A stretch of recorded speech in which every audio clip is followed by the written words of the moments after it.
Your favourite shopping destination value zone hyper mart ఇప్పుడు మన అమీర్పేట్ లో పిల్లర్ నంబర్ 1081 వద్ద.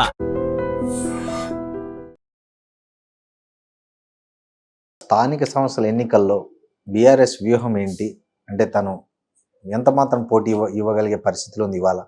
అసలు ఎన్నికలే వస్తాయన్న అనుమానాలు ఉన్నాయి. ఎందుకు అనంటే వీళ్ళు ప్రజల్ని మోసం చేసిండ్రు, బీసీ వర్గాల్ని మోసం చేసిండ్రు, ఓట్లు ఎంచుకున్నారు. ఇవాళ దాని కొరకు ఏదో ప్రయత్నం చేస్తున్నట్టు చూపిద్దామని తాపత్రయపడుతున్నారు. ఆర్డినెన్స్ తెచ్చిండ్రు.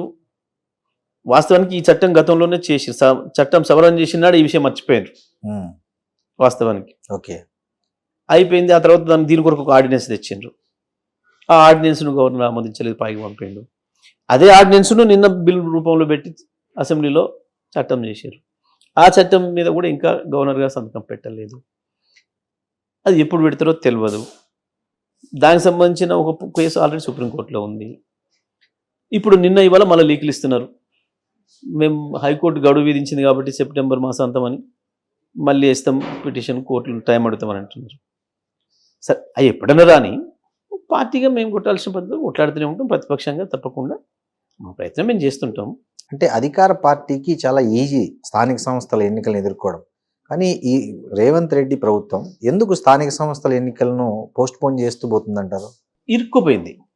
పీసీ రిజర్వేషన్ల ఇష్యూలో ఇరుక్కుపోయింది ఓకే ప్రభుత్వం. తెలిసే మోసం చేసే పద్ధతిలో హామీ ఇచ్చిన నాడు ఇవాళ దాంట్లో నుంచి ఎట్లా బయటపడి నిర్వహించాలి అని ఆలోచనలో ఉన్నారు. దాని కొరకు కొంత ప్రయత్నం చేసినాం కదా అనిపించుకుంది. ఒక సంవత్సరం దాకానేమో అసలు చర్చను తేలేదు. ఎప్పుడైతే పెట్టాలని ఆలోచన వచ్చిందో, పెట్టాలని ఆలోచన రాగానే బీసీ సంఘాలందరూ కూడా వాళ్ళు గొంతెత్తింది. మీరు మాకు మాట ఇచ్చిండ్రు, ఆ మాట ప్రకారం మీరు 42% ఇచ్చిన తర్వాతనే ఎన్నికలకు పోవాలి. ఓకే, దాని కొరకు బుల్డోజ్ చేసినట్టు ఉండొద్దు. ఏదో ప్రయత్నం చేసి మనతో కాలేదు, దీనికి కారణం వేరే వాళ్ళు, మోడీ అని చెప్పాలి, బీజేపీ అని చెప్పి తప్పించుకుందామని ప్రయత్నం చేస్తున్నారు. దాంట్లో భాగంగా ఇవన్నీ చేస్తున్నారు. చట్టము, ఆర్డినెన్సు, మళ్ళీ చట్టము, ఇవన్నీ చేసి చివరికి మేము ప్రయత్నం చేసినాం కానీ కేంద్రం వల్ల మాకు సాధ్యం కాలేదు అని చెప్పి పోవాలని ఒక ప్రయత్నం కనబడుతుంది. దాంట్లో ఇక్కపై తిరుగుతున్నారు. సార్, ఒకవైపు కాళేశ్వరం మీద రిపోర్ట్ వచ్చింది, దాని మీద అసెంబ్లీలో చర్చ జరిగింది. ఇప్పుడు దాని తర్వాత దాన్ని సిబిఐకి ఇవ్వడంలో అంతరా ఏమనుకుంటున్నారు సార్? అంటే ఎవరిని, అంటే దాన్ని చాలా స్పష్టంగా ఓకే ఇది మోడీ ఆదేశాల మేరకు జరిగిందని మేము భావిస్తున్నాం. నేను మొదటి నుంచి చెప్పినాను, రేవంత్ రెడ్డి అనేటోడు పైకి కాంగ్రెస్ రూపంలో కనపడ్డా మోడీ మనిషి, మోడీనే చేసిండు. ఇవాళ దీనికి డెఫినెట్గా రాహుల్ గాంధీ ఆన్సర్ చెప్పాల్సిన అవసరం ఉంది, ప్రజలకు సమాధానం చెప్పాల్సిన అవసరం. ఎందుకంటే సిబిఐ కావచ్చు, ఈడీ కావచ్చు, ఐటీలు కావచ్చు, బీజేపీ జేబు సంస్థలు అయినాయి, బీజేపీకి ఫ్రంటల్ ఆర్గనైజేషన్స్ అయినాయి. వాళ్ళ రాజకీయాల అవసరాలను తీర్చడానికి కొరకు ఏజెన్సీలుగా పనిచేస్తున్నాయి ఇవి అని చెప్పి రాహుల్ గాంధీ 2-3 ఏళ్ళుగా ఆరోపణలు చేస్తున్నాడు. ఈయన సిబిఐకి అప్పచెప్పిన రోజు సాయంత్రం కూడా తెల్లవారు, ఈయన రాత్రి 1ంటికి చెప్పిండు. అవును, ఆ తెల్లవారిన తర్వాత సాయంత్రం బీహార్లో మాట్లాడుతూ కూడా అదే మాట్లాడినాడు రాహుల్ గాంధీ. సిబిఐ అనేది బీజేపీకి ఒక రిక్రూటింగ్ ఏజెన్సీగా, పొలిటికల్ రిక్రూటింగ్ ఏజెన్సీగా పనిచేస్తుంది అని చెప్పి మాట్లాడాడు. మరి అటువంటి ఆయన పార్టీ ఇక్కడ సిబిఐకి అప్పచెప్పడం అంటే, తన చేతుల్లో ఉన్న అధికారాన్ని తీసుకొని మోడీకి అప్పచెప్పడం అని అంటే డెఫినెట్గా ఇది కాంగ్రెస్ పార్టీ, రాహుల్ గాంధీ బాధ్యత. ఒకవేళ రాహుల్ గాంధీకి తెలియకుండా జరిగితే వాళ్ళు ఏం చేస్తారు? యాక్షన్ తీసుకుంటారు, చర్య తీసుకుంటారా, ఆయన మీద ఏం చర్య తీసుకుంటారు అనేది వాళ్ళు ఆలోచించుకోవాలి. అంటే రాహుల్ గాంధీ చర్యలు దాటిపోతున్నాడు రేవంత్ రెడ్డి అనేది స్పష్టంగా కనబడుతుంది. ఇక్కడ ఆయన అనుమతి లేకుండా చేసిండు అని అంటే, ఒకవైపు కాళేశ్వరంలో అవినీతే జరగలేదని పార్టీతో సహా మీరు అందరూ చెప్తున్నారు. ఒకవైపు జస్టిస్ ఘోష్ కమిటీ రిపోర్ట్లో స్పష్టంగా ఇది కేసీఆర్ఏ స్వయంగా కొన్ని నిర్ణయాలు తీసుకున్నారు, కొన్నిటికి ఆర్థిక శాఖ ఆమోదం లేదన్నారు.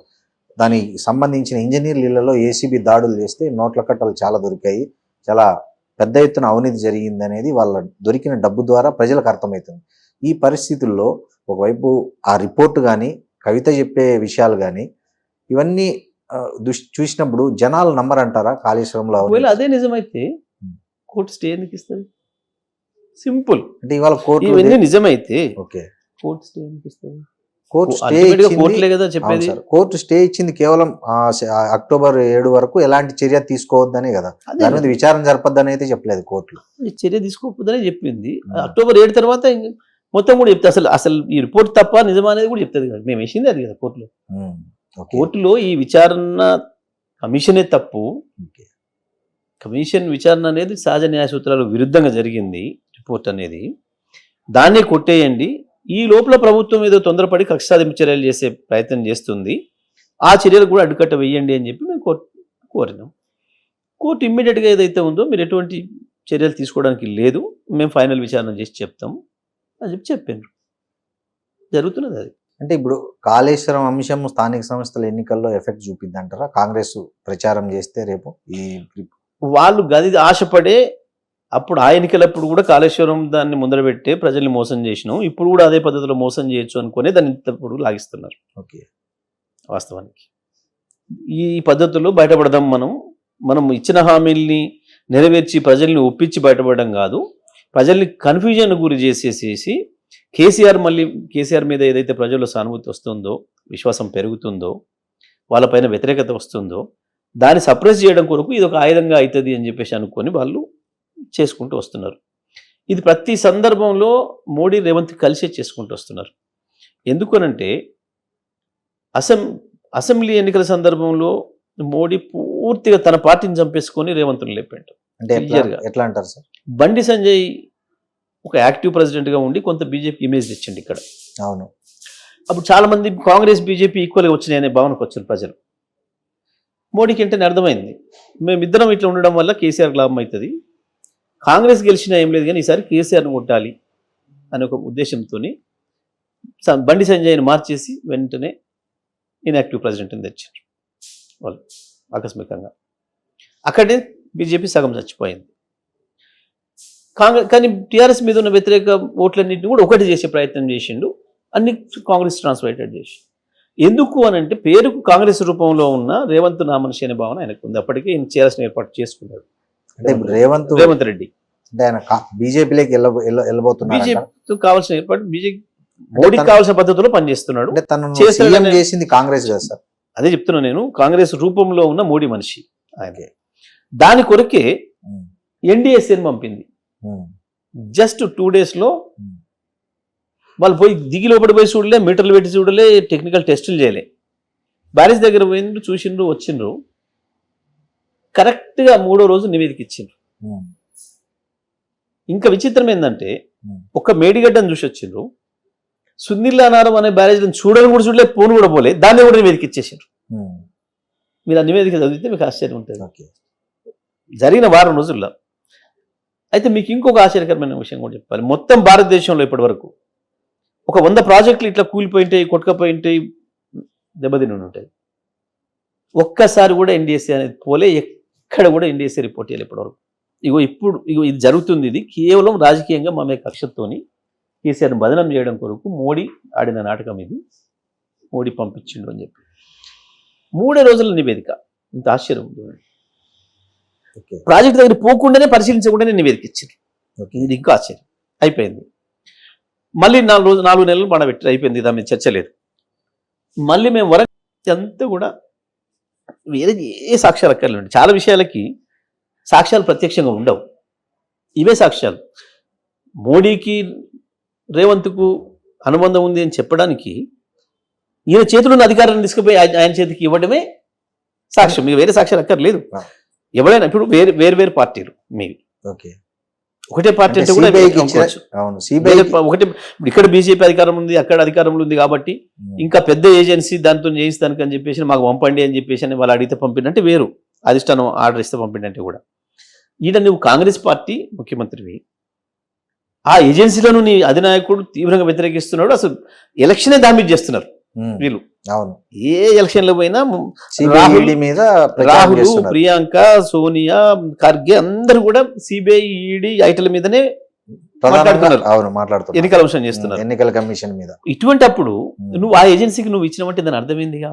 అంటే ఆయన శక్తి సరిపోలేదంటారా రేవంత్ రెడ్డి శక్తి? అంటే కేసీఆర్ ని అరెస్ట్ చేయడానికి, అదే ఇంత పోలీసోడు చాలు ఇప్పుడు మనం కూర్చుంటేనే వచ్చి ఏదైనా ఒక చిన్న పోలీసోడు వచ్చి మనం పట్టుకోపోవచ్చు. ఏమో పట్టుకోవడానికి శక్తి దేనికి కావాలి? శక్తి అనేది ఒక పేపర్ చూపించడమే కదా, కోర్టు ఆర్డర్ చూపించడే కదా. అంటే తను చేయదలిసిన పనిని సిబిఐ చేత చేయొచ్చు. అంటే ఏంది దీని అర్థం? రాహుల్ గాంధీ ఏమంటున్నాడు? ఇది పొలిటికల్ రిక్రూట్మెంట్ కు ఒక ఆయుధమైంది మోడీకి అంటున్నాడు. అవును, దీని అర్థమైంది. గతంలో మనం చూసినాం ఇట్లా భారతదేశంలో అనేక పార్టీలను సిబిఐ పంపించి, సిబిఐ నోటీసులు ఇచ్చి, ఐటీ నోటీసులు ఇచ్చి, ఈడీ రైడ్స్ చేసి, వాళ్ళు బీజేపీలో చేరితే గతం తెల్లవారి నుంచి ఈడీ లేదు, నా ఐటీ లేదు, నా సిబిఐ లేదు, అన్ని బంద్, క్లోజ్. లేకపోతే విచారణ జరుగుతుంది, జైలు పంపుతారు, రకరకాలు చేస్తారు వాళ్ళు. ఇప్పుడు ఈ అధికారం నువ్వు మోడీకి ఇచ్చినావు అంటే పొలిటికల్ రిక్రూట్మెంట్ చేసుకోవడానికి బీజేపీ టీఆర్ఎస్ ను లొంగ తీసుకోవడం కొరకు మోడీకి ఈయన అవకాశం ఇచ్చిండు అనేది వాళ్ళ కాంగ్రెస్ నాయకులు మాట్లాడుతున్నారు చాలా మంది. అవును, అంటే కాంగ్రెస్ మావోడు మోడీతోని మిలాఖత్ అయిండు అనడానికి ఇది మంచి ఉదాహరణ. ఇప్పుడు ఇన్ని రోజులు బీఆర్ఎస్ చెప్పినా ఎవరు నమ్మలేదు, కానీ ఇప్పుడు మాత్రం ప్రజలు నమ్మే అవకాశం వచ్చింది అని చెప్పి కాంగ్రెస్ నాయకులే మాట్లాడుకుంటున్నారు. కానీ కాంగ్రెస్ నాయకులే ఇంకో మాట కూడా అంటున్నారు సార్, బీఆర్ఎస్ ను బీజేపీలో విలీనం చేసే ప్రయత్నాలు చాలా జరిగాయి. కవిత లిక్కర్ స్కామ్ లో అరెస్ట్ అయినప్పుడే ఈ ప్రతిపాదనలు చాలా వెళ్ళాయి. సో వాళ్ళ మధ్య ఆల్రెడీ సంఘీభావం ఉంది, వాళ్ళు అందుకే ఒకవేళ ఉంది అనుకుంటే మమ్మల్ని శిక్షించాలనుకున్న అధికారం నీ దగ్గర పెట్టుకుంటావు, కానీ ఆయనకి ఎందుకు ఇస్తావు? ఆయనకి ఇస్తే మరి మాఫీ చేస్తాడు కదా. అవును, మరి నీ కాకుండా అధికారం ఆయనకి ఎందుకు ఇచ్చిన? మాఫీ చేస్తానికి నీకు మిలాకొతుందా? కేసీఆర్తో నీకు మిలాకొతుందా? ఇప్పుడు థర్డ్ పార్టీ నువ్వు అడగదలుచుకుంటే అదే అడగొచ్చు కదా.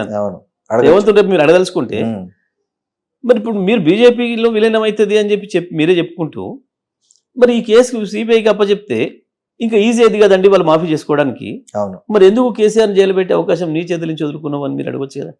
కానీ ఆయన ఉద్దేశం ఏంది? కేసీఆర్ ను శిక్ష ఆల్రెడీ ప్రజలు శిక్ష చేసేసారు, నేను మళ్ళీ కొత్తగా వేయాల్సిన అవసరం లేదన్నప్పుడు ఒక రాజకీయ నాయకుడిని ప్రజలు ప్రతిపక్షం పరిమితం, అది ఫామ్ హౌస్ పరిమితం చేయడానికి మించిన శిక్ష లేదని ఆ మధ్య ఢిల్లీలో కూడా. అయినాక మరి ఎంక్వైరీ కమిషన్ ఎందుకు? సిబిఐకి రాసుడు ఎందుకు? అది ప్రజల సొమ్ము కదా. అని మరి ప్రజల్ని చూసారు కదా. ప్రజల సొమ్ము అయితే నువ్వు కదా కాపాడాల్సింది, నువ్వు కదా, సిబిఐ కాదు కదా. రక్షకుడు నువ్వు కదా. నువ్వే సిబిఐ మీద మాట్లాడినా ఎన్ని ఉన్నాయి? సిబిఐ మీద రేవంత్ ఎన్నిసార్లు మాట్లాడిండు? రాహుల్ గాంధీని అరెస్ట్ చేస్తానికి సిబిఐ వాళ్ళ 10th జనపద దాన్ని వాళ్ళ ఇంటి దగ్గర పోయింది అన్నప్పుడు రాహుల్ గాంధీ ఈయన ఏం మాట్లాడింది సిబిఐ మీద?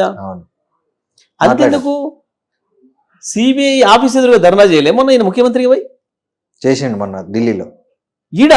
ఇక్కడ కూడా చేశారు. ఈడ మన కోర్టులో సిబిఐ ఆఫీస్ మొత్తం మంత్రివర్గం అంతా మీద ధర్నా చేశారు. రాహుల్ కేసులో అరెస్ట్ చేయడానికి పోయినప్పుడు ఏ సిబిఐ చట్ట వ్యతిరేకంగా పనిచేస్తుంది, బీజేపీ చేతిలో అస్త్రంగా పనిచేస్తుంది అని చెప్పినావు. బీజేపీ చేతిలో ఉన్న అస్త్రానికి నువ్వు సిబిఐని ఎట్లా ఇచ్చినావు? కేసీఆర్ కేసు ఎట్లా ఇచ్చినావు? ఎవరి మిలాఖత్తో ఇచ్చినావు? ఎందుకు ఇచ్చినావు? సింపుల్ అండి. మీ చేతులు ఉన్న ఆయుధాన్ని తీసుకుపోయి ఇంకోటి చేతిలో ఇంకోరికి ఇవ్వడం అంటే దాని అర్థమైంది. ఆయనకి నీకు ఫ్రెండ్షిప్ ఉంటేనే కదా. నీ అధికారాన్ని ఆయనకి ఎందుకు ఇస్తావు? అవును, సింపుల్. వేరే సాక్ష్యాలు ఎందుకు దీనికి? ఇంకా నువ్వు ఎన్ని బుకాయిస్తే ఉంది?